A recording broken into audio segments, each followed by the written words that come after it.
आप हमारे channel maths class को सब्सक्राइब करें, बेल आइकन पर क्लिक करें ताकि आप तक हमारे वीडियो की नोटिफिकेशन पहुंच जाए और सबसे शेयर करें।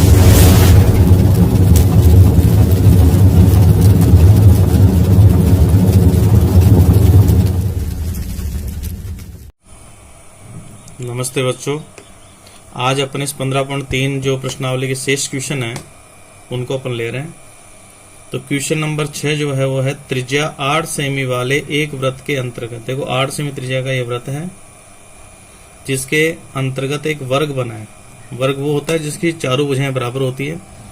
इस वर्ग का क्षेत्रफल हमें ज्ञात करना है। तो देखिए, यदि मैं इस वर्ग के विकर्ण को अगर खींचूं तो विकर्ण वृत्त की केंद्र से गुजरेगा, यानी वृत्त का व्यास होगा। तो मैं यहां लिख सकता हूं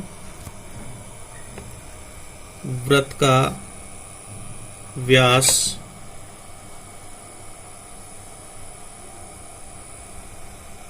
बराबर वर्ग का विकर्ण, यानी विकर्ण हमारे पास आ जाएगा 8 + 8 16 सेमी। अब हमें इसकी भुजा चाहिए। तो देखिए, एक ये समकोण त्रिभुज बन गया ABD, क्योंकि अपन जानते हैं वर्ग की प्रत्येक कोण 90 डिग्री का होता है। तो ABD एक समकोण त्रिभुज है जिसमें हमारे पास कर्ण जो है, इसमें विकर्ण जो है वो कर्ण का काम करेगा। ये 16 सेमी हो जाएगा। और जो इसकी दो भुजाएं बच गई वो समान है, वर्ग की सारी भुजाएं समान होती है, इसलिए अपन अक्ष निकाल सकते हैं, इसको अक्ष मान सकते हैं। इस प्रकार अपन इसकी पहले भुजा ज्ञात करेंगे। तो सबसे पहले नंबर पर मैं यहां लिखूंगा त्रिभुज ABD एक समकोण त्रिभुज है, इसलिए पाइथागोरस प्रमेय से आधार ज्ञात करना है। तो आधार स्क्वायर बराबर कर्ण स्क्वायर माइनस लंब स्क्वायर।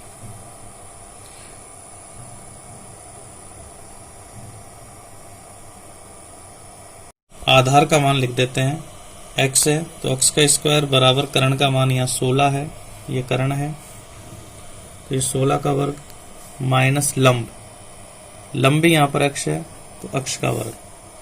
तो ये अपने पास हो गया x² बराबर 16 को 16 से गुणा करना है, 16 का वर्ग 256 माइनस x²। x के पदों को एक तरफ कर लेते हैं अपन। तो x², ये x² इधर आते प्लस का हो जाएगा बराबर 256। तो ये अपने पास आ गया 2x² बराबर 256, या x² बराबर होगा 256/2। 2 से इसे काट दें, 2 एकम 2, 2 दूनी 4 और 2 8 16। तो देखिए अपने पास यहाँ आ गया x² बराबर 128 सेमी। ये x² का मान है। यदि यहां हमें थोड़ी सी बात याद रहे तो सेकंड स्टेप में लिखते ही वर्ग का क्षेत्रफल आ जाएगा। तो मैं यहां लिख सकता हूं वर्ग का क्षेत्रफल। तो वर्ग का क्षेत्रफल होता है भुजा स्क्वायर, और हमने यहां पर देखो भुजा इसको मानी है x, तो ये हो जाएगा x², और यहां हमने x² का मान निकाल लिया। तो यहां तुरंत हम लिख देंगे 128 सेमी स्क्वायर। इस प्रकार हम इसकी गणना कर सकते हैं। अब देखिए, सबसे अच्छा और इंपॉर्टेंट क्वेश्चन है ये 7वां। दी गई आकृति में ABMC ये एक त्रिज्य खंड है, जिसे आप चतुर्थांश भी कह सकते हैं। ये 14 सेमी का है, इसकी त्रिज्या 14 सेमी वृत्त का चतुर्थांश है। चतुर्थांश में थीटा हमेशा 90 डिग्री होता है। BC को व्यास मानकर, इस BC को व्यास माना गया है, तो व्यास की आधी त्रिज्या हो जाएगी, जिससे ये अर्धवृत्त बनेगा। अर्धवृत्त खींचा गया है। छायांकित भाग का क्षेत्रफल ज्ञात करना। देखो ये छायांकित भाग है, तो मैं एक बार देखो जहां जहां पेन चला रहा हूं वहां देखिए आप, ये त्रिज्य खंड की भुजाएं हैं। तो त्रिज्य खंड ये होगा इस प्रकार से, और फिर इस व्यास को, इसका जो कर्ण था इसको व्यास मानकर, यानी BC को व्यास मानकर एक अर्धवृत्त बना हुआ, ये अर्धवृत्त हो गया पूरा भाग। इस छायांकित भाग का क्षेत्रफल निकालना है। इसे निकालने के पहले हमें ये जो छोटा हिस्सा बच गया जिसको मैं रेखांकित नाम से प्रदर्शित कर रहा हूं, इसको निकालना जरूरी है। तो देखो मैं इसको लिख देता हूं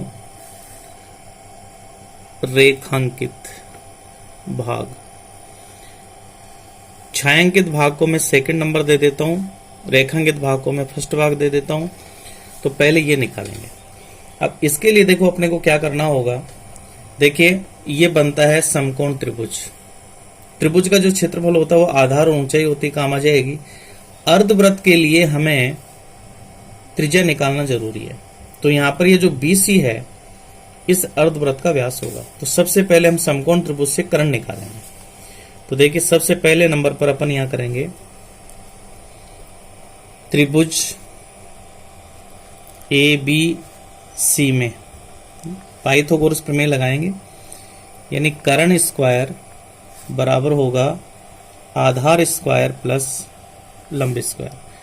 चाहे तो हम यहां मान दे देते हैं, कर्ण का इसमें नाम है BC स्क्वायर बराबर आधार, ये हो गया 14 इसका वर्ग प्लस लंब इसका 14 इसका वर्ग। तो ये आएगा 196 प्लस 196। और अपन ये जानते हैं कि 196 को यदि अपन 2 बार जोड़ें तो आप इसको 2 बार गुणा कर दें तो भी इसका योग यही आएगा। ये ट्रिक मैं इसलिए कर रहा हूं कि वर्गमूल जल्दी निकल जाए। अब अपन BC निकालेंगे तो इसके ऊपर अंडर रूट लगेगा, 2 गुणा 196। 196 का वर्गमूल अपन जानते हैं 14 होता है, इसलिए BC बराबर आ जाएगा 14 और अंडर रूट 2। ये हो गया इसका कर्ण हो गया। तो कर्ण जो होगा वो यहां पर अर्धवृत्त का व्यास बनेगा। व्यास BC बराबर आएगा 14 अंडर रूट 2, इसलिए त्रिज्या बराबर हो जाएगी हमारे पास 14 अंडर रूट 2/2। काटेंगे इसे तो त्रिज्या का मान, अर्धवृत्त की जो त्रिज्या है वो आएगी 7 अंडर रूट 2 सेंटीमीटर। ये हो गई अर्धवृत्त की त्रिज्या। इधर देखना ये व्यास है, इस अर्धवृत्त की ये त्रिज्या यहां तक आ जाएगी, ये अर्धवृत्त की त्रिज्या। अब हमें क्या करना है, पहले रेखांकित भाग का क्षेत्रफल निकालना है। रेखांकित भाग का क्षेत्रफल निकालने के लिए चतुर्थांश के क्षेत्रफल में से त्रिभुज का क्षेत्रफल घटाएंगे।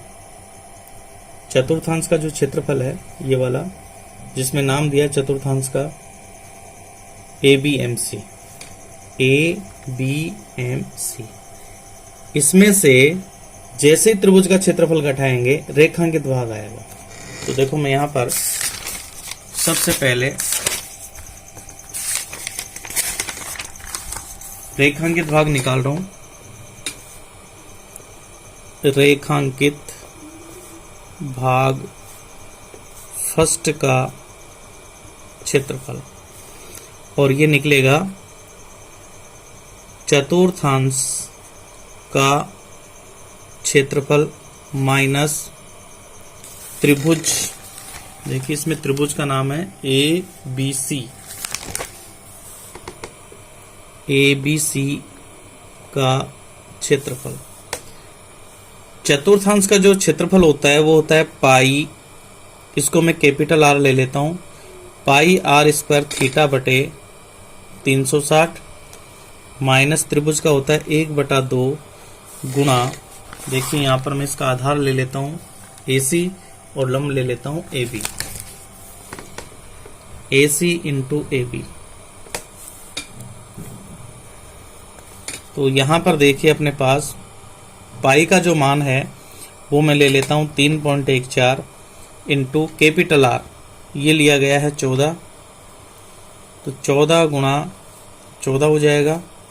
थीटा का मान यहां पर आएगा 90 डिग्री बटे 360 माइनस 1/2 गुणा आधार भी इसका 14 रहेगा और ऊंचाई भी इसकी 14 रहेगी।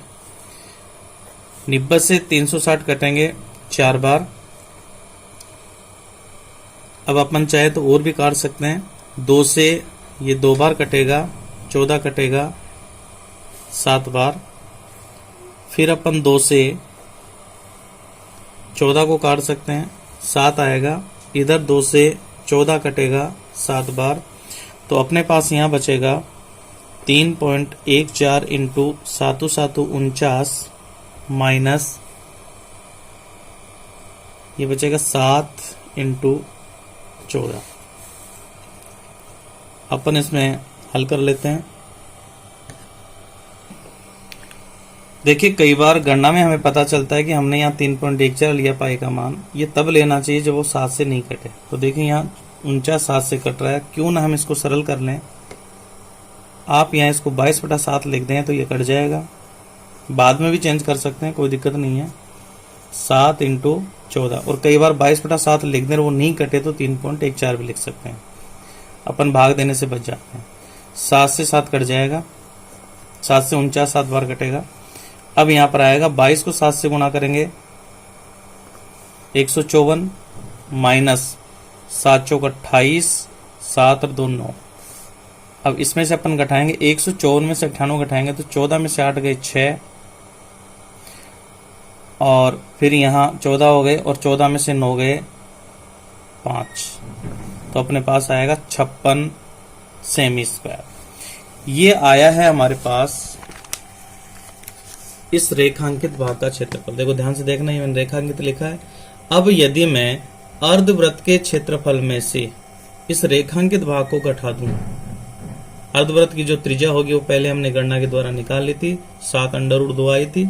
और ये जो त्रिज्या थी 14 सेमी कैपिटल आर जो मैंने लिया है, ये चतुर्थांश की त्रिज्या है, थीटा निब है। इस प्रकार से हमने गणना की है। अब हम ये निकालेंगे।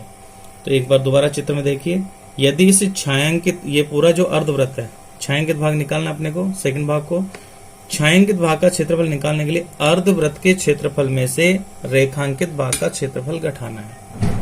तो देखो मैं यहाँ घटा के लिख रहा हूं, तो ये आ जाएगा छायांकित भाग सेकंड का क्षेत्रफल, और ये अपने पास होगा अर्धवृत्त का क्षेत्रफल माइनस रेखांकित भाग फर्स्ट का क्षेत्रफल, जो हम यहां निकाल चुके हैं। अर्धवृत्त का सूत्र होता है 1/2 पाई आर स्क्वायर, माइनस ये हम निकाल चुके हैं, ये आ जाएगा 56। 1/2 गुणा 22/7 गुणा आर का मान हमने निकाला था 7√2 गुणा 7√2 माइनस 56। 7 से 7 कट जाएगा, 2 से 22 11 बार कटेगा, तो यह आएगा 11 इंटू, देखो 7 तो ऐसे कैसे रहेगा, इंटू √2 को √2 से गुणा करने पर 2 हो जाएगा, और माइनस के 56। अब इसे गुणा करेंगे तो यह आएगा 77 इंटू 2 माइनस 56। 77 को 2 से गुणा करेंगे तो 7 दूनी 14 और ये 15, 154 माइनस 56। देखिए ये उल्टा आ रहा है, यहाँ 154 में से 98 घटाया तब 56 बचा था। अब 154 में से 56 घटाएंगे तो 98 बच जाएगा। 98 सेमी स्क्वायर इसका क्षेत्रफल है। ये थोड़ा टिपिकल क्वेश्चन है, इसको 1-2 बार रिपीट करेंगे तब ये समझ में आ जाता है। इस प्रकार से अपन ये क्वेश्चन कर सकते हैं। अब अपना 8वां क्वेश्चन है। ये बोर्ड में कई प्रकार से पूछा गया है और 1-2 बार आया भी है। इसमें दी गई आकृति में ए बी व्यास है, देखिए ए बी इसका व्यास है, ए सी ये 6 सेमी दिया है और बी सी ये 8 सेमी दिया है। तो अपन जानते हैं अर्धवृत्त में बना कोण समकोण होता है, तो ये समकोण त्रिभुज हो गया। और छायांकित भाग का क्षेत्रफल हमें निकालना है। तो देखो पूरे वृत्त के क्षेत्रफल में से यदि त्रिभुज का क्षेत्रफल घटा दिया जाए तो ये छायांकित भाग शेष बचेगा। अब हमें देखिए त्रिभुज की लंब और आधार हमारे पास है, लेकिन 90 डिग्री के सामने होता है कर्ण। यदि हम इस त्रिभुज का कर्ण ज्ञात कर लें तो वृत्त का व्यास आ जाएगा और व्यास की आधी त्रिज्या हो जाएगी। त्रिज्या आने के बाद में हम वृत्त के क्षेत्रफल की गणना कर सकते हैं। तो इसमें भी देखो अपने को क्या करना है, सबसे पहले त्रिभुज ABC में इसमें पाइथागोरस प्रमेय लगाएंगे पाइथागोरस प्रमेय से सबसे पहले अपन इसमें गणना करेंगे कर्ण की। तो कर्ण स्क्वायर बराबर होगा आधार स्क्वायर प्लस लंब स्क्वायर। आधार का मान इसमें अपन ले लेते हैं 6 प्लस लंब ले लेते हैं 8, 36 प्लस 64 यानी ये हो गया 100। तो कर्ण स्क्वायर हमारे पास आ गया 100। तो कर्ण बराबर आएगा 100 का अंडर रूट यानी 10। कर्ण यहां पर हो गया AB यानी ये हो गया वृत्त का व्यास। और जैसे ही वृत्त की त्रिज्या r निकालेंगे 10 की आधी हो जाएगी यानी 5 सेंटीमीटर। जो अपन अर्धवृत्त में काम में ये पूरे वृत्त की त्रिज्या निकल जाएगी। कई बार ये क्वेश्चन जो होता है पूरे वृत्त का नहीं देकर के नीचे का हिस्सा हटा देता है, तो अर्धवृत्त के क्षेत्रफल में से त्रिभुज घटाना पड़ता है। और इसमें अब की बार पूरा वृत्त लिया है, इसलिए पूरे वृत्त के क्षेत्रफल में से यदि त्रिभुज का क्षेत्रफल घटा देंगे तो ये जो शेष छायांकित भाग बचेगा उसका क्षेत्रफल आएगा। तो अपन दूसरे नंबर पर यहां निकालेंगे छायांकित भाग का क्षेत्रफल। तो छायांकित भाग होगा वृत्त का क्षेत्रफल माइनस त्रिभुज ABC का क्षेत्रफल।